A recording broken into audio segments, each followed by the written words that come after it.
Sup you beautiful people. Hope you've had a fantastic day. Welcome back to another new episode of What If Naruto was taken by Yoda and trained to become a Jedi Knight. If you guys enjoy this what if, comment down below and let me know. And go ahead and check out other what ifs in the channel after watching this video. Don't forget to subscribe and leave a like, and also share this video with your friends. So now let's start this video. Naruto stared at the shadowy figure in front of him. He didn't know what it was, or where he was, but he didn't like it one bit. The shadowy figure chuckled, and Naruto shivered slightly. The chuckle was as sinister as the shadow it belonged to. "Who are you?" Naruto stuttered out the question, not knowing what the figure had meant by its statement earlier. The figure's eyes narrowed as it growled. "Who am I?" "Well, I am the mighty Kyuubi no Yuko." The figure answered as it leaned its mighty head out of the shadows to reveal itself. True to its namesake, it looked like a fox with 9 tails waving lazily behind him. Naruto, however, was confused. He had heard about the 9-tailed fox when he was a child. What he was told was not what he was seeing. "But that's impossible. Iruka-sensei told me that the 4th Hokage killed you." Naruto's trembling hand pointed at the large fox-like creature, its power causing his body to shake unwillingly. The fox laughed at the blonde Padawan, causing the entire room to vibrate. "Kill? You cannot kill a mighty-tailed beast." The Kyuubi roared out as the water kicked up and made waves. "How dare this human, or any, think that the mightiest of all Biju could be killed by a mere human? Then what is this place?" Naruto questioned, as he looked around. The cavernous sewer-like area was dark with many entrances to dark hallways. Standing water filled every room up to the ankle. "We are inside the seal," the Kyuubi answered, irritated by the fact that the boy knew nothing about the seal. If Naruto had, he might have been able to convince him to release it. "What seal?" Naruto questioned with a raised eyebrow. He knew what seals were, or rather, he had heard about the very basics about them during his short time in the academy. He had tried to make a basic seal, a storage one, but it didn't end up too well. He didn't have the training nor the necessary lessons to make a proper seal. Basics weren't going to cut it. "The seal on your stomach," the fox answered with the point of its long tail. Naruto looked down at his stomach and indeed saw a set of very complex markings, though he had no clue what the words of the inscriptions were. "What the hell?" Naruto shouted in disbelief. He wasn't aware of the fact that seals could be done on living beings. The Kyuubi chuckled at the boy's reaction. In his mind, it was worth it. "Surprise. Finally realized why people hated you. Ignored you?" The fox questioned as Naruto's eyes slowly widened. He fell on his knees as he put it all together, like a piece of puzzle. "I am a monster," Naruto muttered out. Everything made sense, the glares, all the times he was ignored, why parents made sure their kids avoided him, it all made sense now. He was the monster who had attacked the village all those years ago. It was no wonder he was so hated. "Bahaha. You? A monster? Bahaha. Don't compare yourself to me, boy. You are but a mere human." The fox roared out as Naruto looked down at the water. Was he not the monster? If so, then why? "Why? If I'm not a monster, then why?" Naruto questioned vaguely. The fox looked down at the boy, his face showing no emotions, not even a sinister grin. "Why what?" the fox questioned as Naruto looked up at the fox with an incredulous, with the fox leaning back in his cage, almost shocked. The blonde's eyes, rather than being their usual blue, were sulfuric yellow outlined by crimson. They showed anger, hate, but in this particular moment, sadness and betrayal as well. "Why did they ignore me? Why did they look at me with these eyes?" Naruto asked both himself and the fox, as he thought back to all the times he'd received a scolding or a glare of contempt. He saw it so clearly now looking back, they had the same eyes as he did now. He could tell that if their eyes could change colors like his had, they would be identical. All but a select few. Iruka-sensei, old man Ichiraku, the Hokage. Naruto slammed his fist into the watery floor, tears flowing down his cheeks and into the water. All those times, the loneliness, the isolation. He suffered never even knowing why he suffered. Hoping that one day that they would come around. Hoping that one day that it would change. "People fear what they do not understand. Their fear ultimately led them to hate you," the fox answered with a serious face. He might have had a history with humanity and still have a reason to hate them, but he felt no harm giving him a straight-up answer, though he still wanted out of this prison. The fox looked up as light began to illuminate the darkness. "Guess time's up. We'll talk later, runt. For now, you need to wake up," the fox stated as his claw reached through the gate and pushed Naruto back, who seemingly disappeared. Giving himself time to think on what he had just witnessed, the fox grumbled. The boy's eyes, they showed such powerful emotions, emotions that if left unchecked, would lead to catastrophic events. "I should keep a closer eye on him. Who knows what will end up happening?" the fox thought. He might be called a being of hatred, but that was because he had come to hate humanity for what they had done to him and his kind over the years. He still remembered his father's teachings, his words. "Father told us about a boy that will reshape the future of the universe. Could it be him?" the fox thought. His father was adamant about the fact that certain prophecy, one in which a man would shape the very universe, one whose actions will be echoed for thousands of years to come. Whoever this man may be, Kyuubi needed to be ready. After all, his father had left him instructions on what to do after such man had shown himself. Held Naruto. Bo muttered out as she opened her eyes, head pounding relentlessly. Rubbing it in pain, she leaned up as she looked around the battlefield. Her eyes widened at the destruction. Craters were everywhere, the building behind her was on fire, and she could see, what she assumed, were the body parts of those sent to kill her. She scanned frantically around the blood-scented battlefield, trying to find Naruto. "Damn brat, time to put an end to you, you monster," she heard as she turned to look at the source of the voice. It was one of the insurgents, what was left of her. She had lost a whole arm, and her armor was completely shredded, with deep scratch marks all over her remaining armor and body. Bo's eyes widened as she saw the seriously injured woman stumble across the battlefield looking for her blaster. Naruto had finally ended his rampage. His whole body was covered in wounds, riddled with marks of blaster fire, not that had stopped the carnage. "No?" she whispered out as she tried to stand up, only to fall, her mind still in a daze. She tried again, but only fell once more. She looked up to see the insurgent slowly lift her arm, the one still attached to her, readying her blaster. At that moment, she realized how weak she was raised. She couldn't even save her crush, one who had been defending her for the past year or so. Her hands trembled as she began frantically crawling towards Naruto. "It's over, Jedi scum." The female Mandalorian briefly lamented her two fallen brothers before squeezing her finger on the trigger. "No?" A scream rang out over the sound of blaster bolt. And then, silence. The woman started to question before she fell over, her vision consumed by blackness. Bo stared at the dead woman with wide eyes as she dropped the blaster she had hastily foraged for. She had just killed someone, but she didn't feel bad, she felt good. As if a great weight had been lifted off her shoulders. This was her first kill, and she had a lingering feeling that it wouldn't be her last. She defended someone she loved, and there should be no shame in that. Reminding herself of him, her thoughts were quickly replaced with Naruto. Naruto, she yelled, throwing the blaster away and running to the knocked-out blonde. She quickly got down to her knees, tears rolling down her eyes as she nestled the blonde's head in her lap. "Naruto, please wake up," she cried out. The thought of the blonde dying was too great for her. It made her heart break at just the thought of it. "Bo?" Naruto whispered out, the burns all over his body causing him severe pain. He was confused and in pain at the same time. Confused because one second he was talking to the nine-tailed fox, and the next he was waking up in severe pain, as if somebody had burned him alive. It was also at this moment he heard Bo call out to him. "Naruto." Bo's voice hitched as she looked down at Naruto's face. His eyelids were half open, a smile resting on his face. Trembling, he brought one of his hands up and laid it on her right cheek. "Thank the force, you're okay," he said through the pain as Bo cried openly no. Even in this state he was worried about her. She felt his hands move across her cheek, wiping away the tears. "Don't cry, it doesn't suit you," he spoke as she started down at him, her tears falling on his cheeks. She looked at him, at his deep blue eyes. "Okay?" she responded, the last of tears drying up as she kept looking down at him. The scorched Jedi Padawan grinned, causing her to blush. That grin, that stupid grin of his. Even at times like this he managed to get a reaction out of her. This time though, she didn't care if he saw. "But now help me up," Naruto cried out as he tried to stand, only for Bo to hold him down. "No, you need to rest," she said as Naruto sighed and tried again to stand up, but to be held back down again. Turning to look at Bo, he gulped. She was throwing a very menacing glare. "I said, you need to rest. I'll go find a medic," she stated, emphasizing the word need. Naruto nodded his head as he laid back down. As he did, his thoughts went back to the Kyuubi.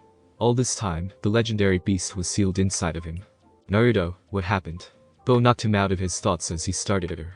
It seems like she didn't know what happened. "I don't know. Last I remember was you being knocked out by that insurgent. After that, I don't know what happened. Everything just kind of went red, and then went black." Naruto answered, well, it was partly true. He really didn't know what happened with his fight between the insurgents, but he had also lied about the fact that there was a massive fox in his gut, who was obviously responsible for the carnage around them. "I am sorry Naruto, because of me, you almost died. I just too weak," Bo said, looking away sadly as Naruto sighed and shook his head. "Oh, you're so much stronger than you think. You aren't weak, don't let anyone ever tell you that." Naruto responded with a smile as she stood up and left to find a medic. Waiting on the ground for help to arrive, he could only hope that they had finally won this accursed civil war. Suddenly, a few days later. And his hope had come true, the war was over. With the leaders of the insurgency shattered, the new Mandalorian government was finally able to restore its power base in Sundari. However, now it was a long road to rebuilding all that was lost. At the palace in the capital, Duchess Satine was preparing to give a rousing speech in front of her supporters, her advisors from the war at her sides to guide her to the best of their abilities. Standing before her were the heroes of the war. loyal guardsmen who stood by her side, to the average Mandalorian who took up arms to defend the Duchess, all were heroes of Mandalore. I have asked you all to come to thank you all for your bravery. In the past year or so we have been at war, but that war is now over. An era of peace awaits us. There is no need for you all to fight now. Satine spoke, shocking many. But my lady, it would be wise to maintain some form of a military, lest these rebels attack again. Sun advised. The man was cunning and knew how to maneuver through the bureaucracy and red tape like a snake. Satine turned to him, a determined look on her face. No, as of today, Mandalore will shed its skin of the old traditions. We fought this war to preserve peace. How shall we do that when we continue to arm ourselves? For peace to take hold in Mandalore, we must let go of our old traditions. Satine responded, defiantly rejecting the history of Mandalore. Sun did his best to suppress a growl of annoyance. His chance of having influence over the military had just evaporated. Duchess, we must at least sanction a defense force. We will not be able to defend ourselves if we are attacked. Satine seemed to ponder this idea. Mandalore had lost much of its resources through excessive mining in the past, and as such possessed little strategic value.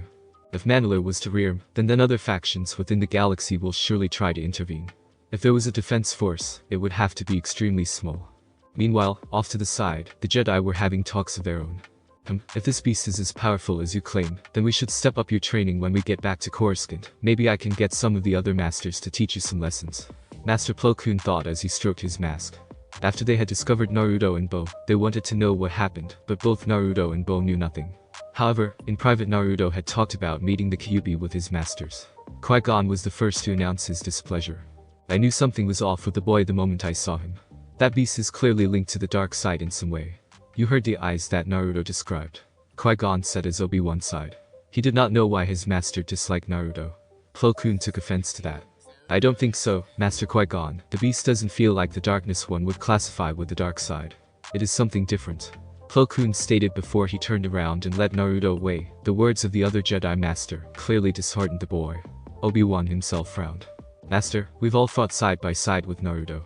Not one of us has sensed the darkness within him. Whatever it isn't an act of peace of him. Obi-Wan spoke up as Qui-Gon looked at Obi-Wan with a stern face.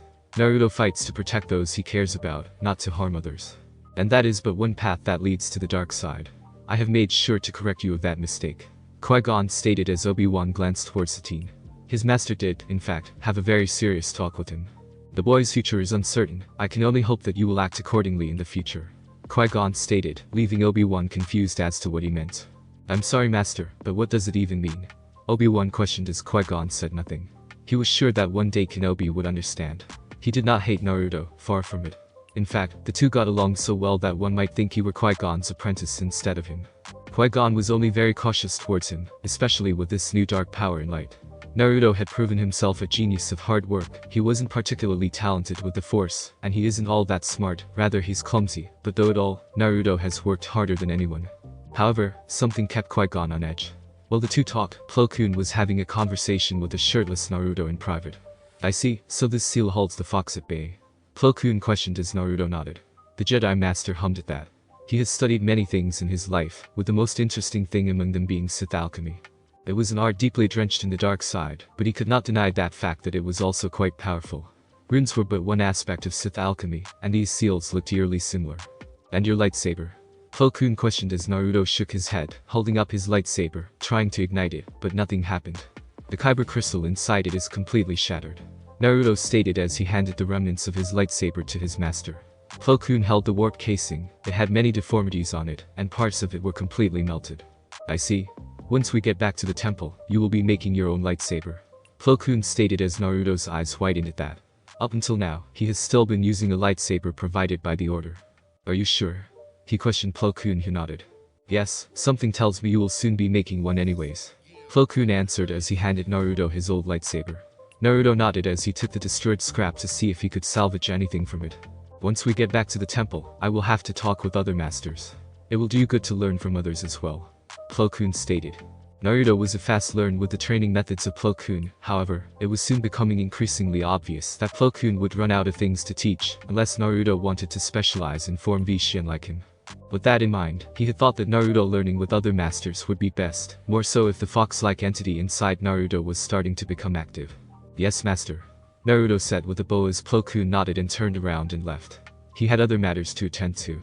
You okay? Naruto heard a voice behind him. Turning around, he smiled as Bo came into his view. She was wearing a garment befitting of a royal on any other planet. However, it was clear she disliked such frivolous attire. "I'll be fine. What about you? You don't seem to like those clothes at all." Naruto responded with a chuckle as Bo groaned while she walked up to him. "I don't," she answered flatly as Naruto sighed and sat down on a nearby chair. Bo frowned as she sat down next to him. "Clearly you're not okay. What's on your mind?" she questioned as Naruto looked at the floor. "I could have hurt you," he whispered as a concerned look fell onto her face. "But you didn't," she said as Naruto shook his head. "You don't understand, Bo. Naruto said as Bo narrowed her eyes. She quickly took a hold of his right shoulder and moved it so that he was facing her. Her green eyes stared deeply at his blue eyes. "Don't say it, Naruto. You are not a monster. You protected me and my family. You protect my people. You brought peace. So, I will say it again, you are not a monster. You're kind, considerate, selfless, hardworking, and so much more. Don't let anyone say otherwise," she exclaimed as Naruto looked at her with wide eyes. A shock was evident on his face as he kept on looking at her. Everything she had said, she had spoken the truth. He soon broke out into laughter as Bo looked at him, confused. You really know how to cheer me up," Bo Naruto complimented with a smile as Bo blushed. "Hey Naruto, Bo started but was cut off as her sister's voice echoed throughout the city. "People of Mandalore. For thousands of years our ancestors caused pain to the galaxy. They murdered, destroyed, pillaged, and took what they pleased. Their actions have left a stain on our people, a dark stain, one that can only be washed away by condemning them. We must embrace the ideals of pacifism, so that the galaxy will see us as a peaceful civilization, one built on democracy and peace. No more will our sons and daughters be sent out in crusades to die. An era of peace is upon us. Let us embrace it," Satine proclaimed as the speech was heard through Mandalore, be it in the large cities to small outposts, all heard her words. Naruto managed to tune Satine out and turned back to her sister. "Bo, you were saying something?" Naruto questioned as Bo shook her head and looked at him, before she stood up. Nothing. Just wanted to say thank you for all you have done," she answered, not finding the courage to convey her feelings for him. She was still weak, but in time she would grow stronger. She had promised herself that she would get stronger, not only for herself, but for Naruto as well. "I only hope you can wait for me," she thought sadly. Even though she knew that the odds of him and her being together were very slim, she still held out hope. "Thanks. I hope I'll see you later in the future," Naruto said with a grin as she nodded happily at that. Oh, how she wished they would meet sometime in the future. It wasn't long before the celebrations were held all over Mandalore. The people partied through the night and to the next day, but the Jedi she loved had to leave now. Bo watched as a transport ship took off, heading to space. A sad look settling her face. "You must face reality, Bo. It was never meant to be," she heard her sister's voice. Bo growled as she kept her eyes on the retreating ship. "Naruto is different. We will meet again, and the next time we do, I will tell him how I feel," Bo replied as Satine sighed. "Bo, he's a Jedi. Besides, you're just a child. You will get over this silly crush," Satine said as Bo turned to her elder sister, giving her a furious glare. "Naruto is different. And this isn't a crush. I love Naruto. He's the one for me. He defended me so many times from so many bounty hunters and wanted crusaders. He almost gave his life for me. No one will ever have a place in my heart like he does," Bo shouted at her sister as Satine narrowed her eyes at her sister. "Bo, trust me when I say I understand. You're just infatuated with him because he's protected you for so long. The sooner you accept it, the better you will be. Jedis do not form attachments, and even if you wanted to, he will never," Satine shouted back as Bo huffed. "And what about your mentor? Didn't he love you?" Bo questioned as Satine had the decency to blush. "Of course not. He's a Jedi. We both knew what we were getting into. But that's why I understand so well what you're going through. I felt the same way whenever Obi protected me," Satine stated as Bo started to walk away. "And where are you going, young lady?" Satine questioned as Bo shot her sister one last glare. "You're not mom, so you don't get to tell me what to do," Bo responded as Satine winced at the mention of their mother. She watched as Bo ran off to who knows where and could only sigh. "I'm only trying to protect you," Satine whispered as she turned to look at the stars above. Truth was, she loved Obi-Wan, but he was gone. She couldn't be selfish. Her people needed her. Simple as that, but it didn't mean it hurt any less. Turning around, she couldn't run off to her chambers fast enough. The Jedi Temple, 10 days later.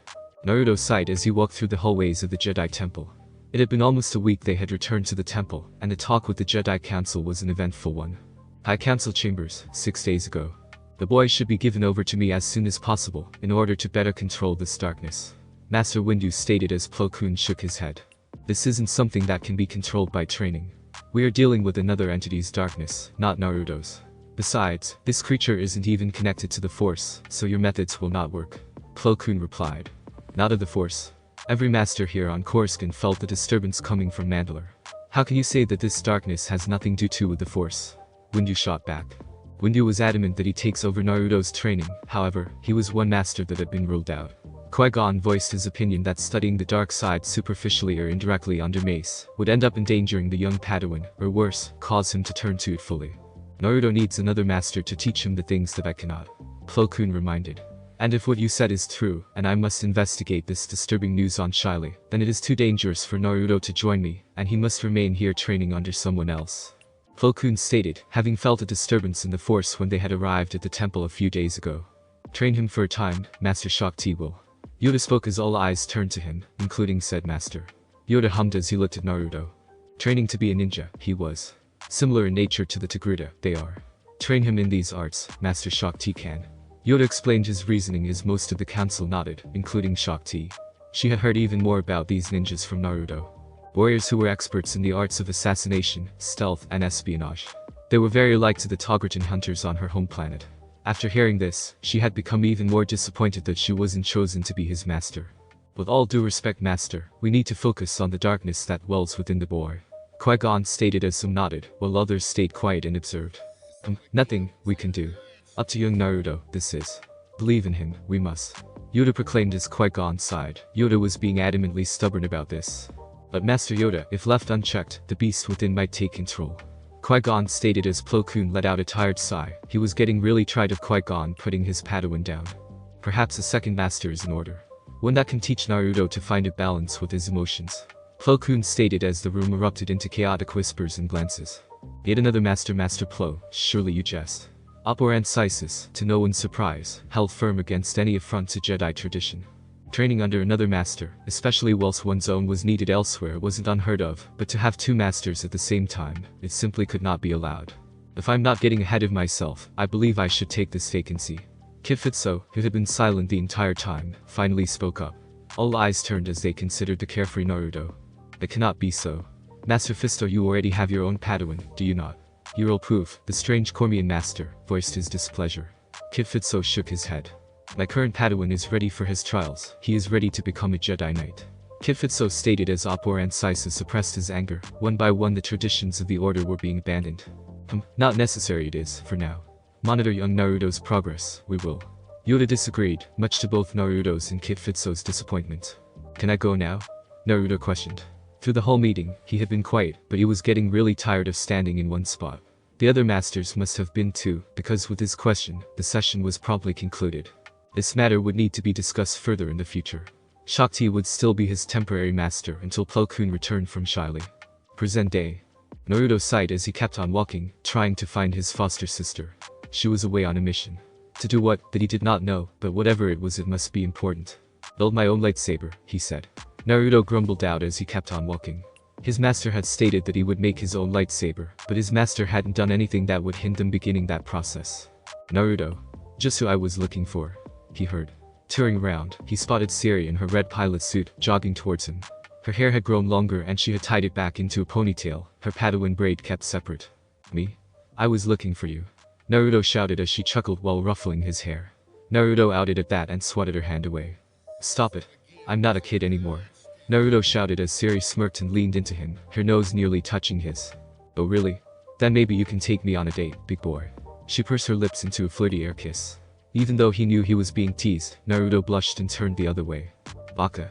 Naruto said in his native language as Siri giggled and got down to his level, which was asking quite a lot considering how short he was for his age. Come on Naruto, don't be sour. I've got a present for you. She said as Naruto huffed and kept looking away from her, his eyes closed. Siri sighed. What is it? Naruto questioned, though he kept up his actions. Siri dug into her pouch and pulled out a small, very small, box. I think birthday boy needs to find that out on his own. She answered as Naruto blinked before he realized it. It was his 13th birthday, and it was the first birthday that someone wanted to give him a present. A few tears threatened to fall down his cheeks, as Siri sighed sadly. Can I open it? He questioned, eyeing the gift as she nodded and extended her hand out, letting Naruto take hold of it before he opened the box. Inside the box was a crystal. It was an odd crystal. It was a kyber crystal all right, but it was nearly transparent as if it was glass. What kind of kyber crystal is this? Naruto questioned as Siri grinned. Remember when you told me about how you wanted to be a ninja? Well, from what you told me, ninjas are experts at stealth, so I thought I might get you something that complemented your stealth skills. This is a Ghostfire Crystal. She answered as Naruto blinked and looked at her, having no clue what a Ghostfire Crystal was. Oh, awesome. What's a Ghostfire Crystal? He questioned as Siri's sweat dropped. How should I put this? A lightsaber using this type of Kyber crystal doesn't produce a sound, and has a translucent blade that's hard to follow. She explained as Naruto looked at the Kyber crystal with stars in his eyes. This thing was pretty cool. This is the best present anyone has ever given to me, Naruto proclaimed as he hugged Siri. He smiled. She was glad that Naruto liked the gift she had given him. It was during her mission she had hunted down the said crystal, knowing that it would make a great gift for him. Well, you best get ready to make your own lightsaber. I am sure Master Plo Koon will make you build one soon enough, Siri stated as Naruto chuckled nervously. Right? He said as he chuckled. It was best if Siri didn't know that his old lightsaber was destroyed, lest he get scolded. Come on, let's go build my lightsaber, Naruto stated as Siri chuckled, watching the energetic blonde run down the hall. However, she frowned when she heard some of the more hard-headed Jedi Masters talk about Naruto being under consideration to receive special training from multiple masters. She hated how they looked at him with distrust, someone who was unworthy of a Jedi. Out of spite, she decided she would start teaching him what she knew in their free time. His defiant nature had very much rubbed off on her. So much so that she was willing to leave the order for him if it came to it. Their bond was unbreakable, and their willfulness was about to become legendary. Lord Mantell, 2 years later. Naruto burst into action as blaster shots whizzed by him. Rolling out of the incoming fire, he quickly shot forward, slashing his assailant, a bounty hunter. Turning around, he quickly sent a powerful force push, throwing back the other bounty hunters that had emerged from a nearby building. I have to say, you guys are a good warm-up, Naruto complimented them as turned his head towards the remaining bounty hunters.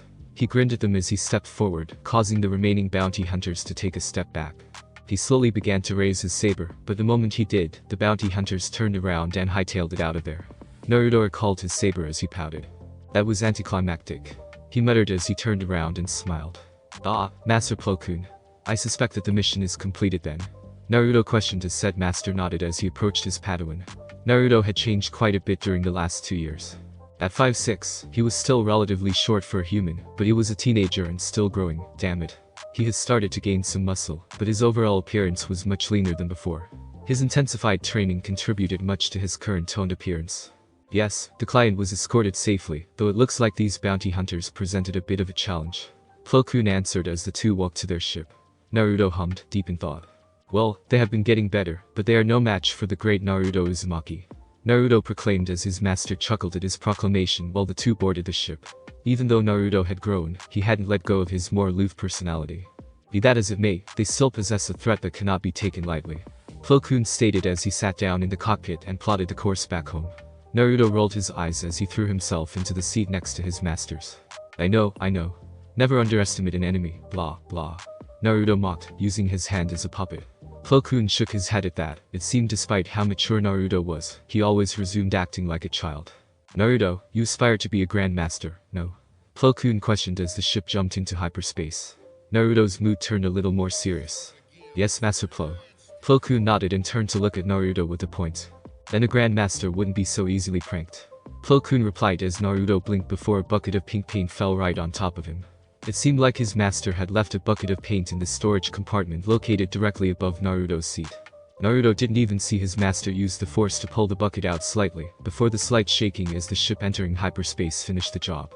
Oh, it's on, Naruto responded to the prank with a dark chuckle, but Plo Koon ignored his empty threat. After spending some time around Naruto and his pranks, Plo Koon had developed a sixth sense when it had come to Naruto's pranks.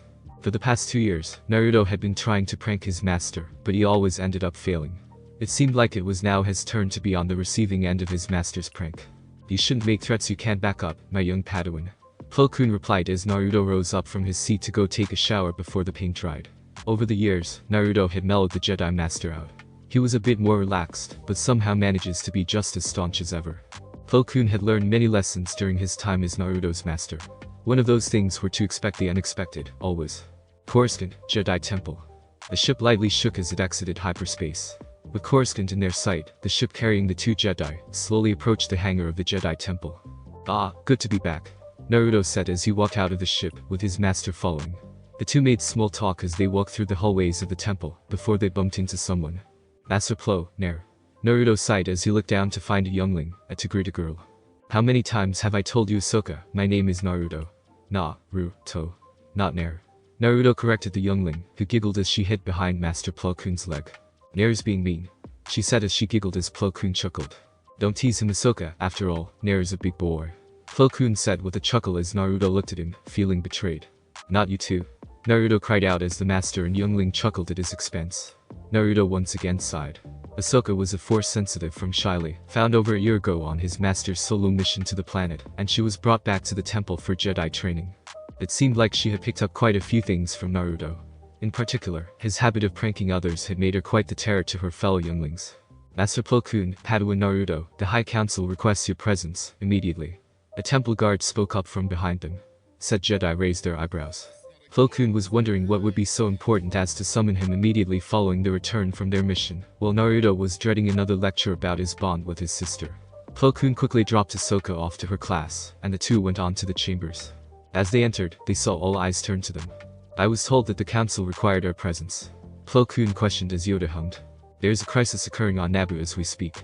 Mace Windu stated as Plo Koon raised an eyebrow. A crisis, you say? Plo questioned and Windu nodded. The Trade Federation has blockaded the planet. The Queen Amidala claims it is in preparation for invasion, though the Trade Federation denies this, and has counterclaimed that their blockade is a perfectly legal protest. Mundi explained as Plo Koon stroked his mask. And I suppose you want me and my Padawan to go and investigate which of these claims are true. Plo Koon stated as Yoda nodded. But with Master Qui-Gon and his Padawan as ambassadors, you too will. Yoda spoke up as Plo Koon frowned. With all due respect, I do not think it would be wise for my Padawan to go on this type of mission. Particularly along with Master Qui-Gon. Plo Koon voiced his opinion, but Yoda shook his head. You two must go with him. Time to spare, there is not, Yoda stated, leaving no room to argue. Plo Koon bowed as he turned around, once again ready to head out. Naruto followed him in equal silence. So, we're leaving again? Naruto questioned. They had just arrived, and once again they were being sent out. It would seem so. Plo Koon answered as he walked through the hallways. The Jedi Council had already informed him of Qui-Gon's position. The Senate chambers. Plo Koon wasn't a big fan of the Senate. To him, the Senate had grown lackadaisical, too consumed by their avarice to notice. Congratulating himself for using two of his new fancy vocabulary words, he followed his master to the platforms located outside of the temple, where they boarded a small transport that would lead them to the Senate building. You think that the Trade Federation is really blockading Naboo? Naruto questioned as Plo Koon hummed. It's highly likely they are. The Trade Federation has used force in the past to get what they wanted, mostly wealth. With the recent tax imposed on trade routes, the Trade Federation was most likely to lash out in some way or another. Plo Koon stated as the transport landed slowly near the Senate building, allowing Naruto and his master to disembark. The two walked towards the large building that held the Senate.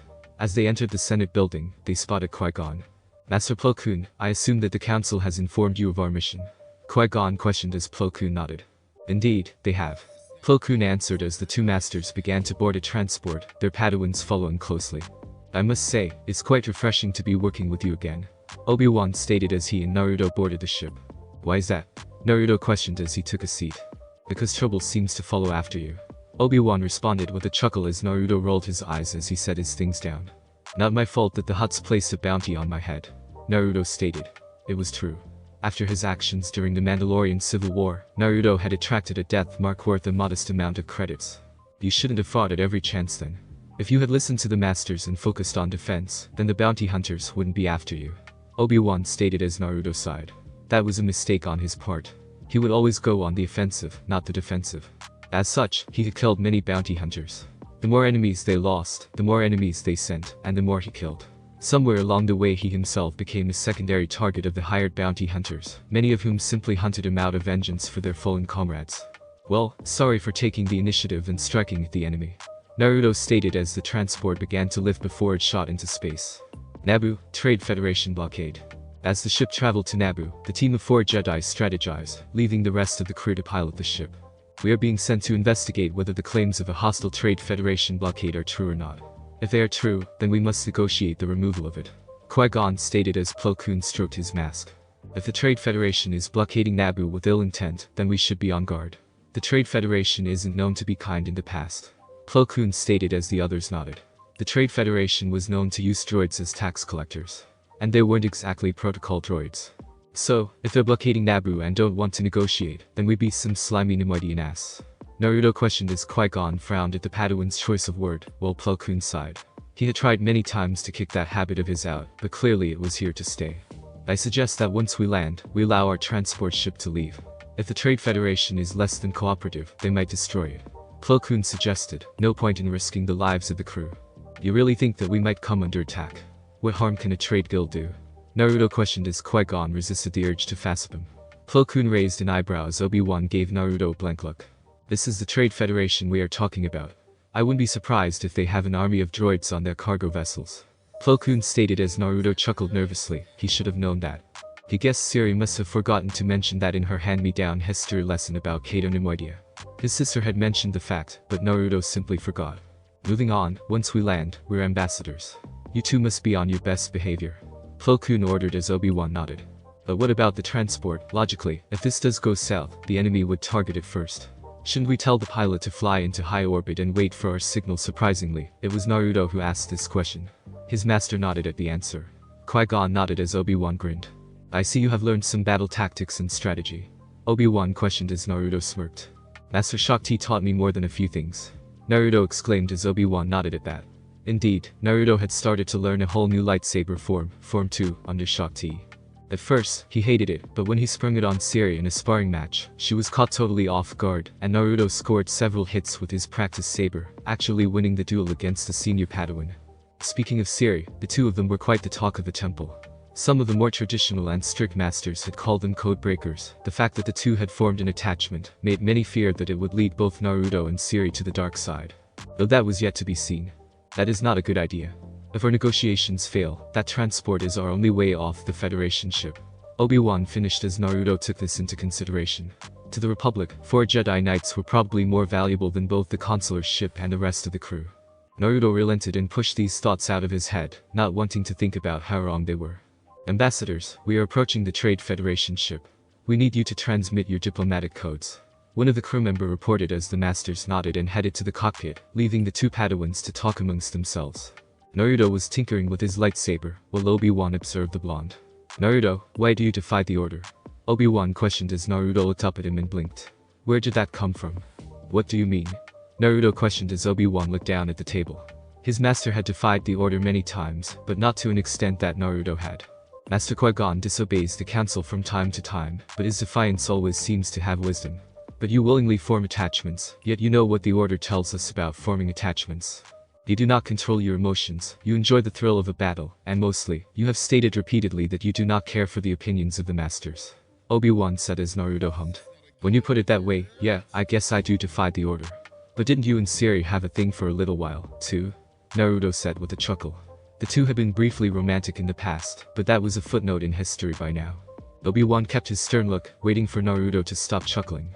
He wasn't going to let the blonde get away without answering his question. Kenobi-senpai, I'm a Jedi just like you, but my philosophy regarding the way one should approach the Force is slightly different. The Jedi Order tells us that it is emotions that lead to the dark side, and anger's bad, to be sure, but I believe that we Jedi focus so much on suppressing our other emotions, that when they do surface, they do not know how to deal with them. Naruto said with uncharacteristic wisdom as Obi-Wan blinked at the response. This was not what he had expected. However, now that he thought about it, much of his training was centered around controlling one's emotions. And what do you think about emotions? Obi-Wan questioned as Naruto grinned. Emotions are what makes us strong. They are what allows us to push ourselves to our limits and beyond them. They allow us to protect those we care about, to protect those we love. Naruto answered as Obi-Wan processed that response. He was broken out of his thoughts as the ship jerked. It seems that we've landed. Obi-Wan stated as Naruto nodded. The two stood up as the masters approached them. Alright, let's get the negotiations underway. Qui-Gon stated as Obi-Wan followed his master. Remember Naruto, try not to get into trouble. Plo Koon spoke to his Padawan as Naruto sighed. Sure thing, but it's not my fault if trouble finds me. Naruto stated as his master chuckled. The two followed the other pair as the ship they had arrived in slowly took off and exited the hangar bay.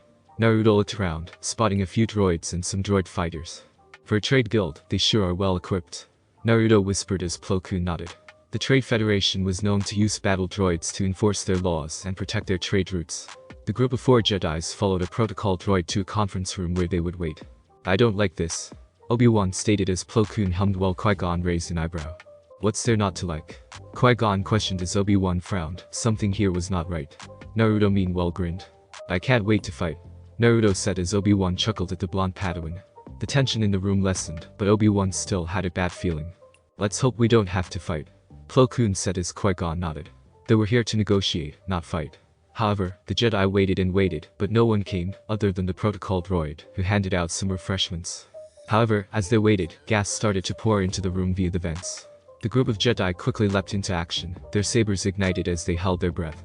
The door leading to the room opened. Corporal, take lead. They heard the voice of a battle droid. Think fast. Naruto charged through the smoke and deflected a few blaster shots before he cut down the battle droids with ease. He was simply too fast for the battle droids. The others soon followed as they ran through the hallways of the droid vessel, heading to the bridge. Over there. Qui-Gon yelled as they approached the lockdown. The bridge is on the other side.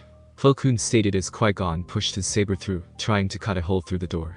Naruto looked to his right, seeing battle droids coming his way.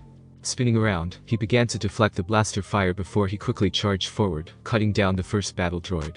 He quickly brought his saber right, deflecting a blaster bolt back at the droid, while using the force, and to throw back the rest of the droids on his left. The droids crashed into the walls of the hallway, smashing into pieces. Naruto took a deep breath as he turned to look back. It seemed like his master and Obi-Wan had defeated the droids sent their way as well. Almost there. Qui-Gon said, cutting through the blast door. However, before he could cut through, Dodecus rolled down the center hallway. The two rolling droids stopped and unfolded, activating their shields, and began firing at the Jedis. They have shield generators. Obi-Wan stated as Naruto rolled his eyes. You don't say. Naruto yelled as he deflected the blaster fire. It was becoming increasingly clear that they were getting nowhere with this, as the shields on the droids were too strong for standard blaster fire. Let's go. Qui-Gon ordered as the four sped down the hallway to their left and quickly entered one of the ventilation shafts. Those droids were a pain in the ass. Naruto muttered as Obi-Wan nodded. Agreed, their shields make them quite dangerous. Obi-Wan added on as the four reached the end of the ventilation shaft. They jumped down and hid behind some containers. Naruto took a peek and his eyes slightly widened. Holy, there's got to be thousands of them, he said in a hushed voice. Before them was an army of droids, all standing in formation in front of transports. Qui-Gon frowned at this new discovery. It seems like the Trade Federation are indeed planning to invade Naboo, he said as the others nodded. This was the only conclusion. Why else would they bring a massive droid army? We must warn them. Obi-Wan stated as the others nodded. Indeed. We should split up. Hide in one of those transports, we will meet down at the surface. Plo Koon stated as 4 Federation ships earned their own individual stowaways. If one of the transports was somehow destroyed with them on board, the others would be able to finish their job. Naruto however didn't just sneak upon a transport, he was going through its contents. B1 battle droids, and they are all controlled by a single ship. That's kind of dumb. Naruto stated as he went through the logs of the transport ship. As he went through the logs, he began to work his magic on some of the droid carriers. He changed their targeting programming into low-priority executable subroutines, so the delay between them raising their weapons and firing at their enemy would make them essentially useless. With that done, he waited for the transport to land. 2 hours later, Theed. Damn it. Naruto muttered as he walked through a forest. The droid transport he was on had landed a few minutes ago. However, it had landed on the other side of the city, away from the other's location. So, he began to make his way to the city, hoping he would link up with the rest. As he walked through the forest however, he allowed himself to feel his surroundings. So many different life forms were around him, in this forest. Taking a deep breath, he began using his chakra. He didn't know much about it, and the Nine Tails wasn't too keen on sharing any knowledge of it. So, he did the next best thing, hard work. Through some training, he could learn more about chakra, though nothing complicated. For example, he learned that by using enough chakra, he could pacify his midi-chlorians completely and mask himself from the force. Overall, he theorized that chakra had many applications, but such applications most likely took years to learn, and even more to master. Stupid fox. Naruto mumbled as he finally reached the end of the clearing, only to find that the city was already under siege by the droid army. Shit. Naruto cursed as he narrowly avoided a group of battle droids passing below. Getting into the city had been easy, considering how stupid the droids were. Hiding behind a pillar, he scanned the courtyard below, watching as the droids moved prisoners to their designated camps. Looking down below, he spotted a group of people being escorted by droids. That must be the queen. Naruto thought as he looked at the extravagantly dressed female at the head of the group. Following ahead of the prisoners atop the buildings of Theed, he waited as the droids led the group through a pathway and into a small courtyard. After one of the prisoners looked up at him with a nod, he knew it was time to strike. He leapt into the air and activated his lightsaber, the silent ghost fire crystal coming in handy, as no one else saw the airborne Jedi. Landing behind the group, he charged forward, slashing one of the droids, before he jumped over the group and took down the droid at the front. Halt. One of the droids stated, pointing its blaster, and firing at Naruto. Naruto however deflected the bolt, sending it back at the droid. The captured guards of the group quickly took the moment to seize the droid's blasters, before firing at them. Seeing that the droids were dispatched, Naruto deactivated his saber. Are you the ambassador? The guard captain questioned incredulously as Naruto tried to think. Kind of. Wait, how did you know where I was? Naruto said as he raised an eyebrow. I saw your shadow about 2 blocks back, you were waiting for the opportunity to strike. Good thing you saw my signal before we crossed that overpass because it's all enclosed space after that. The dark-skinned captain responded. The captain quickly turned around and pointed his blaster as 3 other figures jumped down, but he slowly brought it down, as he realized that the figures were Jedi. Naruto meanwhile raised an eyebrow. It seemed that they had quite an adventure, given the state of their clothes. Where were you lot? Naruto questioned as Plo Koon walked up to him. We ran into a detour. Plo Koon stated as another figure fell from the overpass.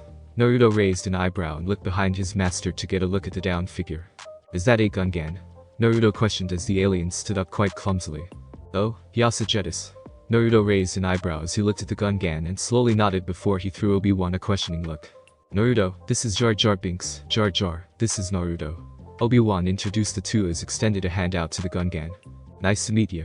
Naruto said as Jar Jar shook his hand very enthusiastically. The Asapala saved Misa from those mechaniques. Jar Jar exclaimed as Naruto nervously smiled at the odd, annoying creature. Gungan's speech was odd, odder even than Master Yoda's. Thankfully, he was saved by his master.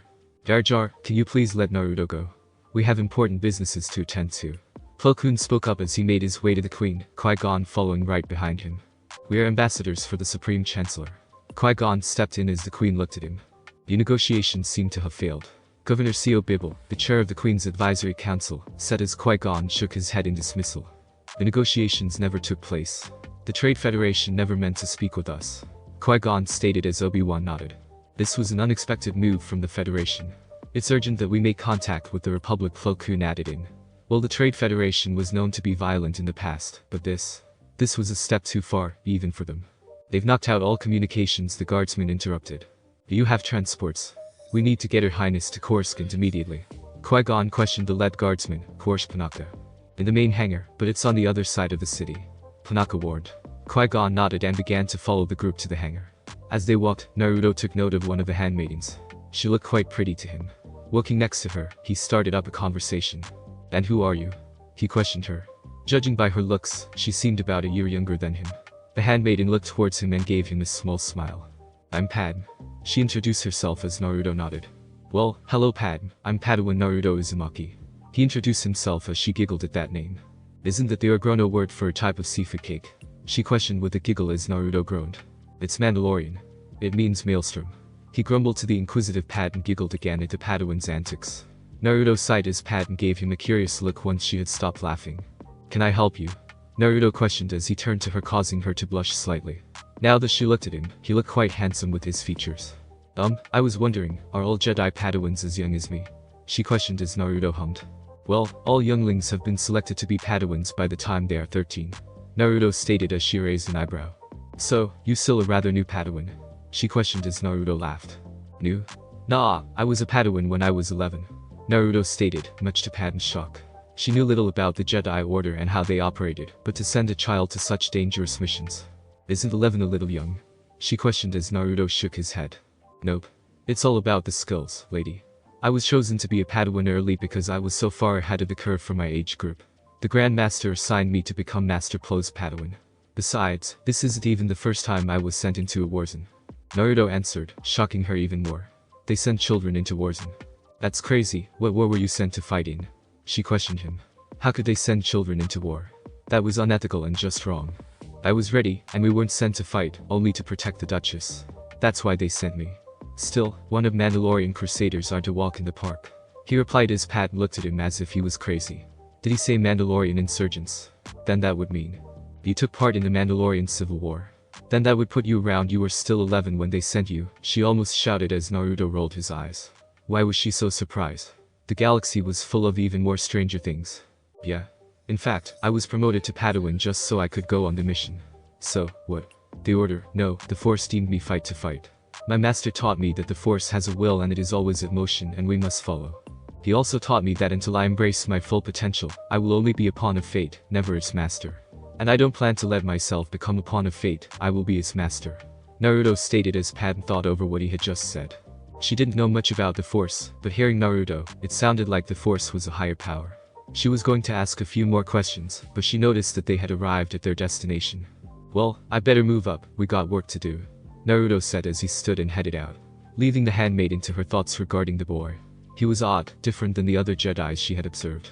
Royal Palace Hangar. Arriving in the hangar, they spotted another group of prisoners being guarded by droids. We'll need to free those pilots, first, Tanaka stated as Naruto nodded. I'll handle that, Obi-Wan stated as he calmly walked towards the droids. Qui-Gon continued with the main group towards the Nubian royal starship. Halt, the droid commander ordered. I am ambassador to the Supreme Chancellor, I am taking these people to Coruscant, Qui-Gon explained. Where are you taking them? The droid asked him to repeat himself. To Coruscant. Qui-Gon did so. Coruscant. Oh, that doesn't compute, you're under arrest. The droid commander had tried to make sense of what he'd just been told before realizing that the Jedi Master was an enemy. Plo Koon quickly charged forward with great speed and cut down a large group of the droids. Everyone, minus the Jedi, stared at the experienced Kaldor Master in shock. The hangar had burst into complete chaos as Obi-Wan freed the pilots, and Naruto and Qui-Gon defended the Queen. Open fire. The rest of the droids within the hangar began to fire at the group as they ran into the vessel while being covered by the Jedi. However, as the group was being boarded, a few of the pilots were hit. Naruto moved out of position to cover them before noticing that an entire platoon of droids was entering the hangar. Kenobi, get those pilots in. I'll haul these rust buckets off, Naruto shouted out as Obi-Wan nodded and began to help the pilots in as Qui-Gon aided his Padawan. As Naruto deflected blaster fire, he began to move forward, away from the group. He spotted his master moving towards him. Master Plo, go. I'll hold them off, Naruto shouted out as his master frowned. No, I'll do that. You need to get on board, Plo Koon shouted back, continuing to move towards danger.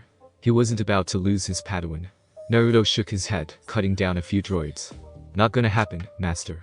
You're more important to this mission, Naruto stated as he continued to deflect blaster fire. Plo Koon frowned at his Padawan. He wasn't going to leave his Padawan behind. But, before he could say anything, Judicas rolled into the room, between him and his Padawan, and began to fire upon the ship. Now Plo Koon had a choice. He could either allow the ship to be damaged rescuing his Padawan, or he could leave without him. He only hoped that Naruto would survive this ordeal. Siri's going to be quite displeased, Plo Koon muttered as he hurried up the boarding ramp, and as soon as he did, it closed. The ship slowly hovered before its thrusters shot it out of the hangar. Naruto meanwhile was deflecting blaster fire like crazy, spinning his saber in a circular motion, and slicing many droids in the process, yet they kept coming. A bolt grazed his shoulder and he winced in pain. Damn it, alright Naruto, time for a new plan, he said to himself as he leapt forward, spinning, and cutting down a group of droids, before sending a ball of condensed force into another group, causing a small explosion. Looking for an exit, but he found the entrance they had come from to be swarming with droids. Looking back, he saw the only other exit, the hangar bay. Beggars can be choosers, Naruto muttered as he ran towards the drop-off and jumped straight out of the hangar and off the mountainous Naboo cliff, seemingly a good 2-mile drop. The droids walked up to the edge of the hangar and looked down, seeing the falling Jedi. Do we pursue? One of the droids questioned, looking at another droid. Negative, the droid replied, not sure of the protocol regarding such a unique situation, but assumed the Jedi would die from the fall. Roger roger, the droids replied as they began to head back to their assigned position. With Naruto. Oh hell, Naruto said to himself as he free-fell from the large drop, with the group below getting closer and closer. He was starting to panic as the forest below was getting too close for comfort. Come on Naruto, think, he yelled at himself before he brought his hands together, forming a large ball of force energy. I hope this works, he muttered as he held the ball in his hands, but as soon as he was a few meters above the ground, he shot the ball forward, slowing his descent, but still crashing hard into the tree branches before tumbling to the ground. Ouch, I think I broke a rib or two, he said painfully, winching as he stood up. He looked up and saw a green light zooming across space before they ceased. He assumed that the green lights were enemy fire from the blockade, and the target was the Queen's ship. Considering that there weren't signs of any explosions, he assumed the Queen's ship had escaped. May the Force be with you, Naruto thought as he heard movement within the forest around him. Raising his hand, he activated his lightsaber, expecting droids. However, out of the bushes came humans, armed with blasters. You must be a Jedi, one of them questioned as Naruto slowly nodded. The dark-skinned teenager, around his age, nodded and ordered the rest of them to lower their weapons. Naruto looked around as the man who asked the question walked up to him. Thank the Force. I thought we would have to fight the droid army on our own. The man stated as Naruto raised his eyebrow. Who are you? He questioned, but winced as he felt pain on his side. He had indeed broken a few ribs. The man noticed this and called for a medic to tend to Naruto's injury. My name is Grigor Tifo. I'm part of Royal Nabu Security. And you? The man introduced himself as a medic saw to Naruto's injury. Naruto nodded as he thanked them and stood up. Naruto Uzumaki, and I'm assuming that you want me to join some sort of resistance group. Naruto questioned as the man nodded. Naruto sighed, once again trouble found him. On board the Nabu starship, Plo Koon sat cross-legged and eyes closed, trying to sense any sort of disturbance in the force. As he meditated, Qui-Gon entered the room. Master Plo, I fear your Padawan might not be returning back from this mission. Qui-Gon spoke. He wasn't trying to be cold or anything. He had seen many Jedi Masters who had lost their Padawans, and though they might not show it, it affected them to some degree. Plo Koon stood up and frowned, if he could, at Qui-Gon. My Padawan will be fine. I have faith in Naruto. Besides, he has faced far worse than battle droids. Plo Koon said with a little anger in his voice. He should know better than to write off his Padawan as dead. Walking past Qui-Gon, he subdued his anger. Naruto would be fine. He was trained well under Master Shakti. He could hide from the droids with ease. May the Force be with you. He thought to himself, looking outside a viewport and watching the planet of Nabu grow smaller and smaller, before it was nothing more than a dot in the distance. Thanks for listening. I do hope you enjoyed. If you want the next part of this video, like, subscribe and comment down below, and turn on the bell notification. And also check out other videos that I have created and enjoy. See you in the next video. Peace.